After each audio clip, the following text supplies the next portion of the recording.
if you're ready to stand on the line, if you're ready to fight back and serve it to the criminals trying to enslave you and steal your wealth through monetary creation and exorbitant taxation, you're in the right place. Welcome back to another edition of the Prepper Recon Podcast. Whether your plan is to bug out or bug in, CampingSurvival.com has all of your preparedness needs, including fish antibiotics, long-term storage food, water filters, bug-out bags, and first aid kits. Use coupon code PrepperRecon for 5% off your entire order at CampingSurvival.com. Hello, Kim Jong speaking. Kim, is Vlad Putin. I have calling for RSVP about birthday party for you. I don't know what to bring it. I having some Soviet-era warhead. Little rusty, but could be cleaned. No, I have already. I want Mali-compatible individual first aid kit from the PrepperRecon.com. It has everything for traumatic injury. Tourniquet, IBD, quick clot, suture kit, EMT shears, and chest seal. And so easy for buy. Go to PrepperRecon.com and click Store tab at the top of the home page. $89 includes shipping. Okay, I buy for you. They have many tactical color. Do you preferring coyote, OD green, ACU, or black? How about you surprise me? Okay, I make surprise. But don't surprising me with those kimchi rolls again. Last time I eat, I had to leave in G20 early. And other thing, if Rodman wears miniskirt to party, I leaving. Today's guest is Terry Mulville of Radiant Rocks, LLC. Terry, welcome to the show. Great to be here, Mark. It's great to have you on. Now, when did you first wake up to the need for renewable energy? About 10 years ago, I was appraised by my local utility that I had an incentive to get a energy audit, first at our business and then at my house. And the energy auditor that came out, we were talking about things, and I said, I don't know about our situation with our supply of oil and this and that. And he said, buy a book written by a fellow, Richard Heinberg, The Party Is Over. I bought the book, and I had one of those oh my God moments. If this is true, we're going to be in some challenging times in the not too distant future. So I wanted to go energy efficient and as sustainable, renewable, and off grid as possible. And that's what led me to this point in time. Well, it's mid-March and people are still digging themselves out of the snow in some areas. What happened to global warming? Yeah, I think we're going into a period of global cooling. I think you had an interview with somebody about that possibility, that due to an extreme drop-off in sunspot activity, that we could actually be going into a period that was a challenging couple hundred years ago called the Dalton minimum, and even worse than that, the Maunder minimum of a little ice age. And so, apart from food and water, my thought here in Wisconsin is just staying warm in the winter. Yeah, and not only did we have some late snow this year, but we had a really, really early start. I think the Northeast was getting pounded back last November. How was your winter in Wisconsin? Our November was really challenging. I think people's their eyelids raised a little bit like, whoa, we're not supposed to have this till December or January. Then we had some moderation. It came back, and we just got through with some pretty cold temperatures, definitely below the season average. Today it's warmer, and I was listening to a meteorologist who said, brace yourself again for the end of March, early April. And this guy's had some pretty good calls, so winter is not over here. You're kidding, so you're still expecting more. Yeah, that's what this guy called. I think back in the fall, he called for a challenging November. He said again, February, and then I think his words were, you will not forget the coming February and March. So we'll see how it pans out. That's just crazy. And then last year was a really, really bad winter as well. Yeah, well, we set record temperatures. I had pipes freeze at my business and commercial property. It was just horrendous. We set records here, and I think that we weren't quite as challenged this year. but it was certainly a pretty cold winter again. Yeah, last year they had to take the polar bears in at the Chicago Zoo. It was too cold for the polar bears that are supposed to be dying off from global warming. Yeah, yeah. No, right. I don't think you can't call it global warming anymore. It's climate change, whatever that means. Yeah, and I'm very familiar with the peak oil theories, and whether or not we ever run out, it's obvious that to extract oil from the Earth's crust, we're having to spend more and more money and go deeper into the earth and farther out into the ocean to find oil at all. I suspect that there's always going to be oil available at some price, but when it starts to hit $500 a barrel or $800 a barrel, and they're spending $700 to extract it, it's going to become less and less accessible for people. And I think that that's the big problem. And it's something that there's not really an easy solution for. And I think that what you're doing with the masonry heaters and the eco stoves, I think that's fantastic. And I think that this is probably going to be something that, especially if we have the cooling cycle, like you just talked about, and we did have a guest on, and I'll maybe put links to that in today's show notes so people can go back and listen to that, because he had some really interesting facts and figures and about the realities of what we might be facing in the future with the global cooling rather than global warming. So right. Maybe we need to get those aerosol cans back out. I don't know. Yeah. And now, besides water, a means of staying warm in the winter might be the most important thing a person could have from a survivalist point of view anyway. I guess a masonry heater would be a really good fit for that, would you say? Right. And it's the best off-grid system for residential space heating that I know of. It uses, and I don't want to get ahead of ourselves here, but you use less wood to produce more heat, which is held in the house and radiated over longer periods of time. So we have people up here who have these outdoor wood boilers, and they have cords and cords of wood, and yes, it will heat the house and it will heat their water, but they go through egregious amounts of wood to do it. And these are much more efficient and much less hassle. Again, a couple of charges a day could sustain a house and maintain a comfortable temperature for most houses. And then on Prep or Recon, for the people that are listening to the show, they'll see a little picture there of one of the models of the Eco Stove, and it's one of the smaller ones that can be used as an insert into a fireplace, or it can just be it can like a wood stove. It can go straight into the flue, but it's much more efficient. Can you sort of explain exactly how these things work? Sure. This is actually old world technology. These go back hundreds of years. Believe it or not, I read somewhere that Europe was 90% forested, and so there was a readily available supply of wood for their home construction, their houses, and also for fuel for heating them. But over the years, it became clear-cut, and wood became somewhat scarce. And when you got into the 19th century, the poor had to start using coal, which was a cheaper way of heating. Only the wealthy could afford it. And then eventually the wealthy started using coal as well. So those people, hundreds of years ago, were looking for the most practical, efficient way of maintaining a comfortable temperature within their dwelling. And this technology, that's incorporated into masonry heaters was developed. And actually I read that there were accounts of the trade masons who constructed masonry heaters. It was so closely guarded, the way that these were fabricated, that they would shoo everybody out of the house, and then they would build the masonry heater, so nobody knew exactly how it was done. It couldn't be replicated. It was a pretty tight trade.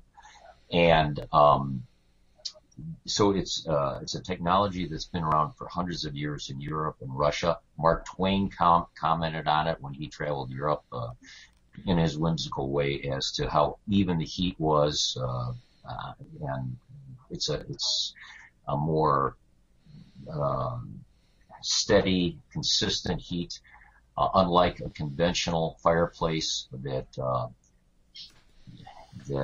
the heat is convected out, so you've got tremendous stratification between the room temperatures at the ceiling versus the floor temperature or the temperatures at armchair height.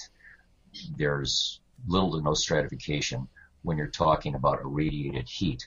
And it's somewhat like up here in Wisconsin, if you go out on a nice, bright, sunny day in January and stand in the sun, you can actually feel warm because the sun's radiant energy, the electromagnetic waves coming from the sun, warm you. They don't warm objects. They warm objects, not the air.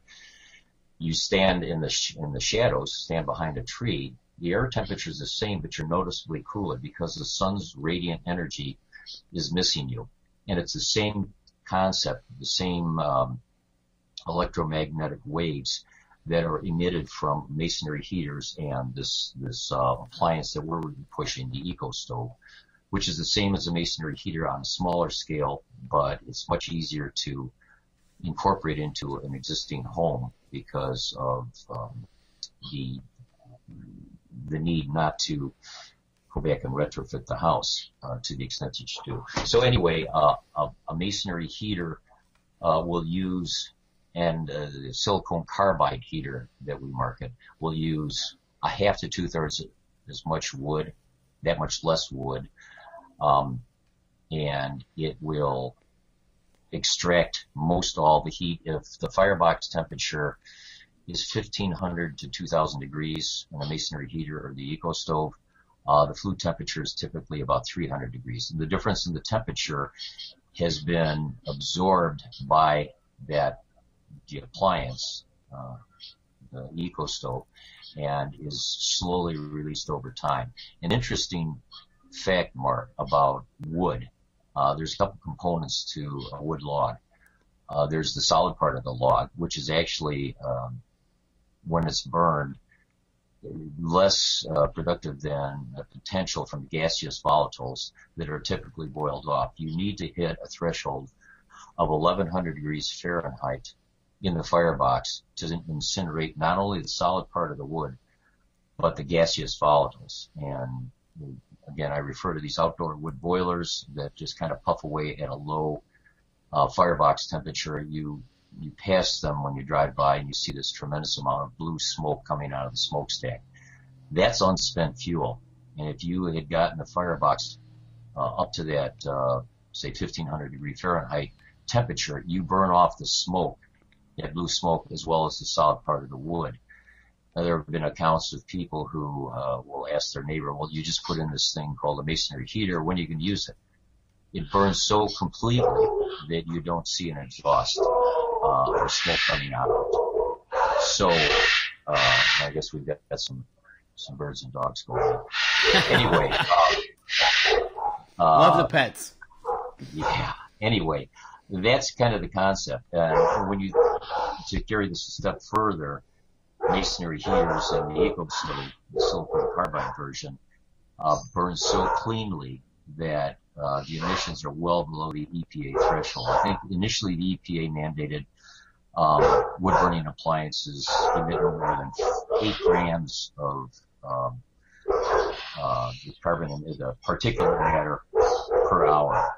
Then they lowered it to 4. The Eco stove silicone carbide heater emits 2.1, and it makes sense. It's burning everything, and there's hardly anything left to leave as unspent fuel. I thought that makes sense.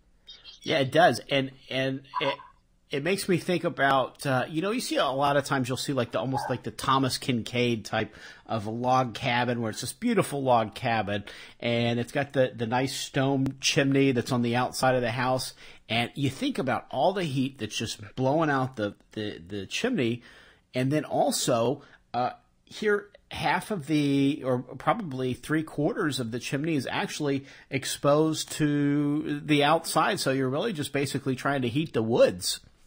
Right, you're transferring the heat out. The ideal location for either a masonry heater or the Eco stove silicone carbide heater is in the middle of the house. But we have had studies done for the Eco Stove as to its availability in transferring or eventually moving the thermal energy, the warmth, throughout the house. And there's been extensive testing done by the University of Birmingham in England that shows the relatively even production throughout the day, the amount of wood that it takes to attain that, and the temperature within the house. And so that's all available on the EcoStove website for people to research. It's also been tested. The EcoStove has also been tested here in this country by the Omni testing labs for emissions. And so all this is certified and compliant as far as the EPA is concerned. Well, that's good, because the EPA has really been cracking down on everything, even wood stoves lately. I guess because of all the global warming we had this winter. But if that were true, it seems like we wouldn't really need a wood stove, and we wouldn't really need those regulations. Right. And like you said, these systems are EPA friendly, though. Yeah, I mean, we're at half of the EPA mandated threshold for maximum particulate matter grams per hour. The EPA says 4 grams per hour. We're at 2.1. And the reason we're so low is we're burning everything, the solid part of the wood and the gaseous follow. So you're getting a much more productive combustion incineration from a log than you would have otherwise. And it sounds like a really good heating solution. I wonder why everybody doesn't have one of these. Yeah, well, they're new. The masonry heaters, again, have been around for hundreds of years. Actually, I think the Roman baths were considered a form of a type of masonry heater where they build the fires underneath the floor of the bathhouse, and the heat would radiate up. The EcoStove it uses silicon carbide, which is one of the hardest materials known to man. It's great for heat retention, that is absorption. And again, now it's somewhat easy to retrofit into your house. I put one in my house a few years ago, and I just exhausted it right from my main level through the bedroom, through the attic, and out. So it's out in the open, and does a really good job of keeping us warm on cold days.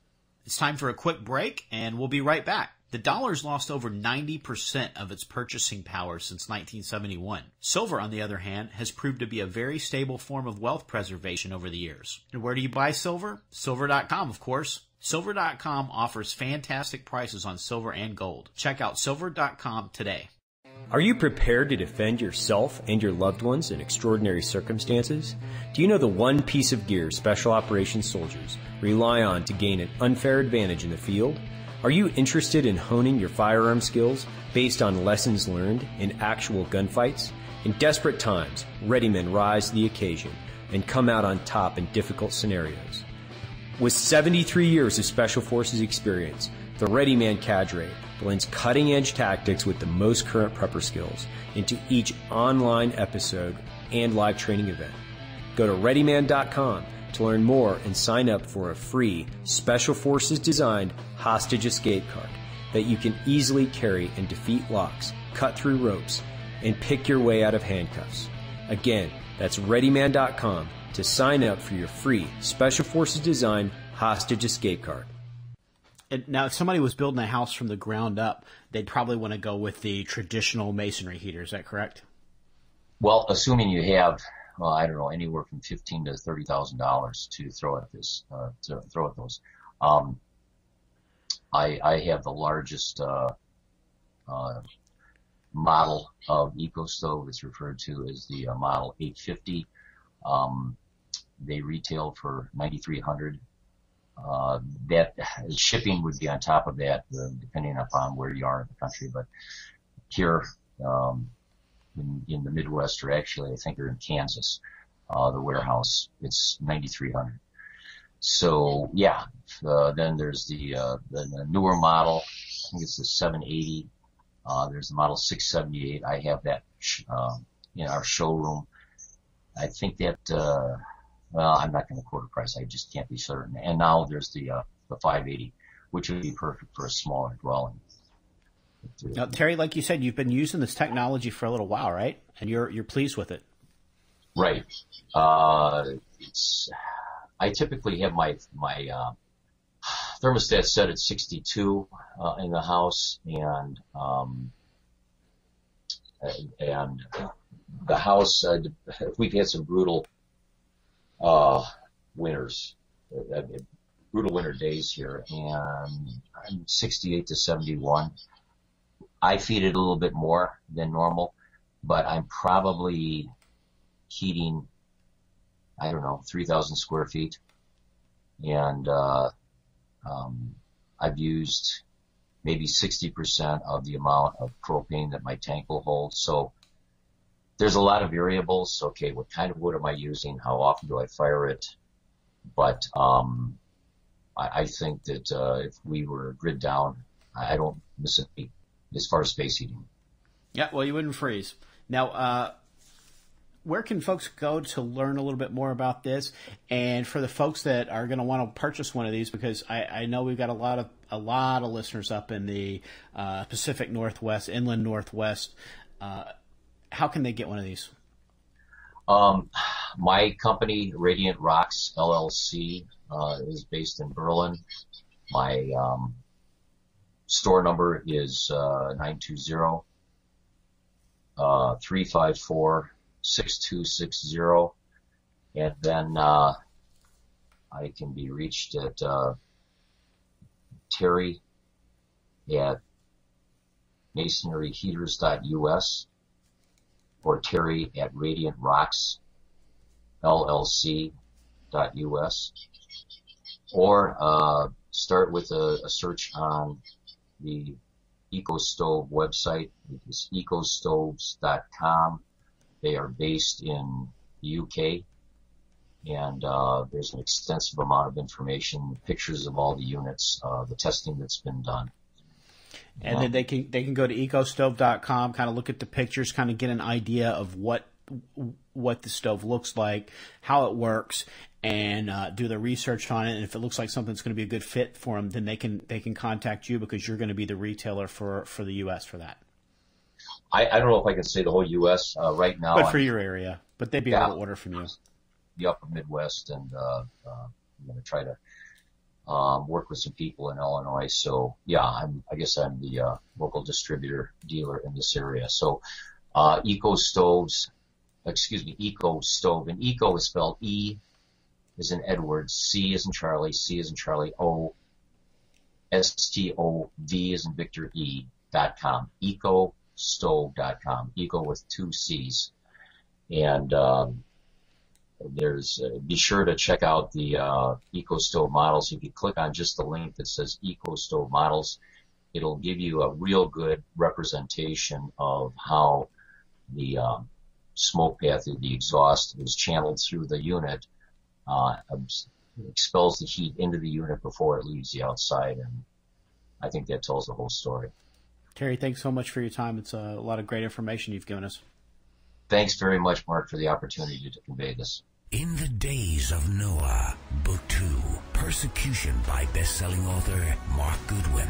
A globalist conspiracy transpires by way of a false flag attack against America's energy infrastructure. Noah and Cassandra Parker witness a complete economic meltdown, which is intentionally triggered by the event. The assault is blamed on patriots and Christians who are rounded up into detention centers across the country. Noah and his friends must take action to prepare for the meltdown and defend against the totalitarian regime, which is gunning for their freedom and, quite possibly, their very lives. Get your copy of The Days of Noah, Book 2, Persecution for Kindle, paperback or audio edition at Amazon.com today.